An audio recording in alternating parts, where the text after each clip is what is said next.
அனைவருக்கும் டிவைன் ஹீலர்ஜி மற்றும் Reiki tantric master அன்பு வணக்கம். இன்னைக்கு நம்ம பார்க்கறது மைத்திர முகூர்த்தம். மிக அற்புதமான முகூர்த்தம், சுப நேரம். அதாவது ஒரு செயலை தொடங்குவதற்கு ஏற்ற நன்மையை அளிக்கும் நேரம்.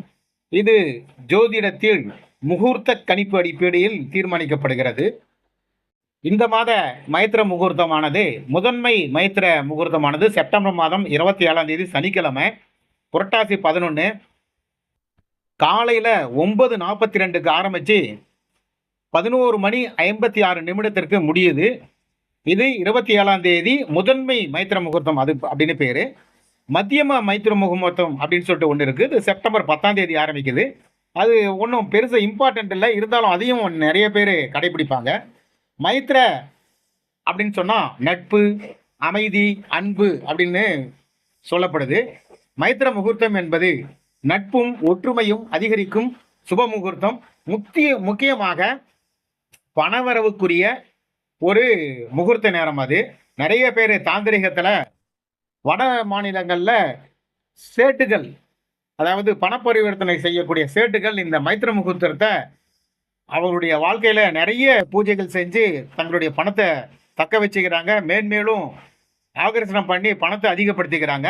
இந்த மைத்திர முகூர்த்தம் நம்ம பக்கம் அதிகமாக புழக்கம் இல்லைன்னாலும் வட நாட்டு பக்கம் அதிகமாக இந்த நேரத்தை பயன்படுத்துவாங்க.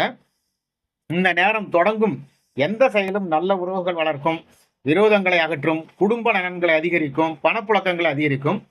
எப்போது பயன்படுத்தப்படுகிறது அப்படின்னு சொன்னால் திருமண மற்றும் நிச்சயதார்த்தம், குடும்ப சங்கம், உறவுகள், நிகழ்ச்சிகள், நல்ல நிகழ்ச்சிகளில், வணிக கூட்டாண்மை அல்லது ஒப்பந்தம் செய்வதற்கான நேரம், நண்பர்கள், உறவுகள், கூட்டாளிகளிடையே நல்லிணக்கம் நிலைக்க வேண்டிய செயல்கள், இப்படி நிறைய இந்த நேரங்களில் செய்யப்படுது.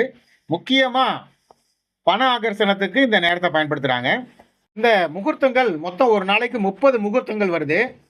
அந்த 30 முகூர்த்தங்களில் ருத்ரன், வைத்ருதி, விதி, சத்ரு இந்த முகூர்த்தங்கள் அசுப முகூர்த்தங்கள் அப்படின்னு சொல்லப்படுது. சுப முகூர்த்தங்கள் அப்படின்றது மைத்ரன், பிரம்ம, பிரஜாபதி, இந்திரன், விஸ்வேதன், வசு, ஆசிர்புத்திரியன்.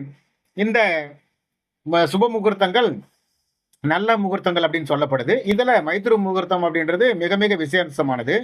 இது சூரிய உதயம் முதல் அஸ்தமானம் வரை 15 முகூர்த்தங்களும், இரவு சூரிய அஸ்தமானம் முதல் மறுநாள் உதயம் வரை 15 முகூர்த்தங்களாகிய 30 முகூர்த்தங்கள் கடைபிடிக்கப்படுகிறது.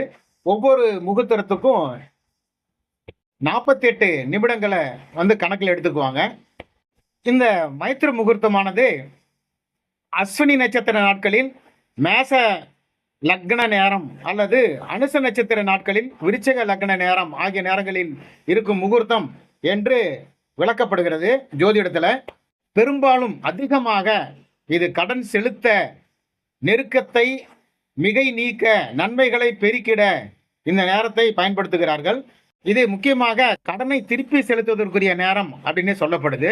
அந்த நேரங்களில் நாம் பூரா கடனும் அடைஞ்சிடணும் அப்படின்னு சொல்லிட்டு நம்ம யார்கிட்ட கடன் வாங்கியிருக்கிறோமோ அவர்கிட்ட கொண்டு போயிட்டு அவருடைய வீட்டுக்கே கொண்டு போயிட்டு அடைச்சிடணும் அப்படின்னு சொல்லிட்டு நம்ம பணத்தை கொடுத்தோம்னா நம்மளுடைய முழு கடனும் அடைக்கிடும், முழு பணமும் நம்ம செட்டில்மெண்ட் பண்ணிடுவோம், ஏதோ ஒரு வகையில் நமக்கு பணம் வரும், பிரபஞ்சம் கொடுக்கும் அப்படின்னு சொல்லிட்டு ஒரு ஐதீகம்.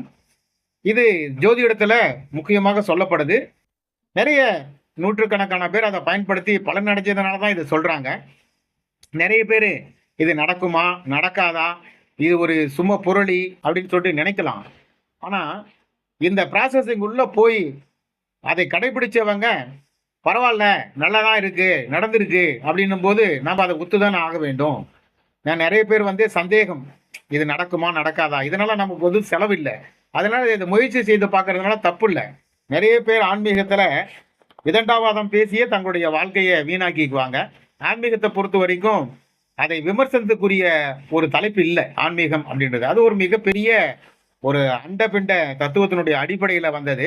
நிறைய பேர் அறியாமையினால நீங்கள் சும்மா சொல்கிறீங்க, பொய் சொல்கிறீங்க, இது அப்படியெல்லாம் கிடையாது அப்படின்வாங்க. கிடையாதுன்னு சொல்கிறது தப்பு இல்லை, ஆனால் நீங்கள் ஆராய்ச்சி பண்ணி சொல்லணும். நீங்களும் இதுக்குள்ளே போயிட்டு சொல்லணும். என்ன அப்படின்னு சொன்னால், பெரியார் தாசன் அப்படின்னு சொல்லிட்டு ஒரு ப்ரொஃபஸர், அவர் அவர் பச்சைப்பா கல்லூரியில தமிழ் பேராசிரியர். அவர் நிறைய சினிமா படங்கள்லாம் நடிச்சிருக்கிறாரு. அவர் வந்து என்ன செஞ்சாரு, கடவுள் இல்லன்னு சொல்லிட்டு கிட்டத்தட்ட ஒரு 40, 50 வருடமா பெரிய பிரச்சாரங்கள், பெரியாரினுடைய பேரே பெரியார் தாசன்னு வச்சுக்கிட்டாரு. அதுக்கு பின்னாடி அவரு தன்னுடைய முதுமை காலத்துல ஆராய்ச்சி பண்ணி பார்க்குறாரு. நான் வந்து சொல்றதெல்லாம் கரெக்ட் தானா அப்படின்னு சொல்லிட்டு ஆராய்ச்சி பண்ணி பார்த்துட்டு, அதுக்கு பின்னாடி ஏதோ இதுல ஒரு உண்மை இருக்கு அப்படின்னு கண்டுபிடிச்சு, இறையருள் அவர் மேல இறங்குது. அதனால அவர் என்ன செய்யறாரு, அப்துல்லா அப்படின்னு சொல்லிட்டு பேர் வச்சுக்கிட்டு, இந்த ஆன்மீகத்தினுடைய முக்கியமான கருத்துக்கள் எல்லாம் புஸ்தகமா வெளியிடுறாரு. அதனால யாருக்கு எப்போ அந்த அனுகிரகங்கள் வரும்னு சொல்ல முடியாது.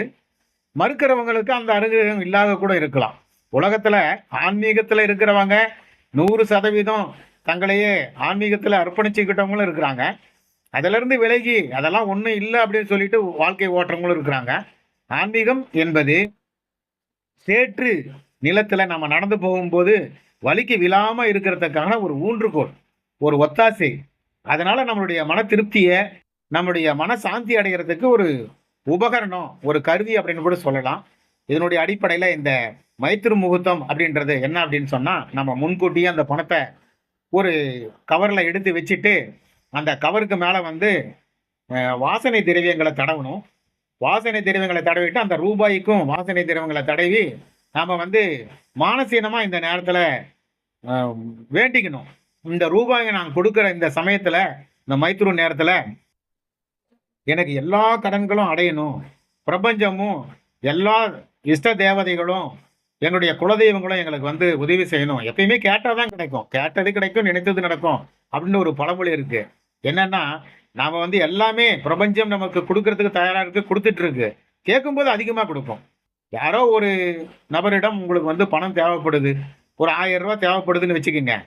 நீங்க போய் ரூ. 1000 கேட்டீங்கன்னா, ரூ. 1000 குடுப்பாங்க. அல்லது அதுக்குள்ள தான் குடுப்பாங்க. அதுக்கு மேல குடுக்க மாட்டாங்க. அப்ப ரூ. 10,000 கேட்டீங்கன்னா, ரூ. 10,000 குடுப்பாங்க. இல்லன்னா அதுக்குள்ள கேட்பாங்க. அப்ப எதை கேட்கிறீங்களோ, அதுதான் கிடைக்கும் அப்படின்றது தான் நீதி. பொதுவான நீதி. அதனால நீங்க உங்களுடைய வாழ்க்கையில விதண்டாவாதங்களை செய்வதை தடுத்துக்கொண்டு, எப்பயும் ஆன்மீகத்துக்குள்ள இந்த விதண்டாவாதங்கள், தேவையில்லாத சர்ச்சைகள், நம்ப மறுக்கிறது இந்த மாரிலாம் இல்ல. பிடிச்சா பயன்படுத்துங்க. இல்லன்னா சும்மா இருங்க. ஒண்ணும் தப்பில்ல. எனவே இந்த மைத்ரு முகூர்த்தத்தை பயன்படுத்துபவர்கள் கட்டாயம் பயன்படுத்தி உங்களுடைய வாழ்க்கையை வளமையாக்கிக் கொள்ள வேண்டும் என்று கூறி, இந்த பதிவினை நிறைவு செய்கிறோம். இந்த பதிவு பிடித்திருந்தால் சப்ஸ்கிரைப் மற்றும் ஷேர் செய்யவும். நன்றி, வணக்கம்.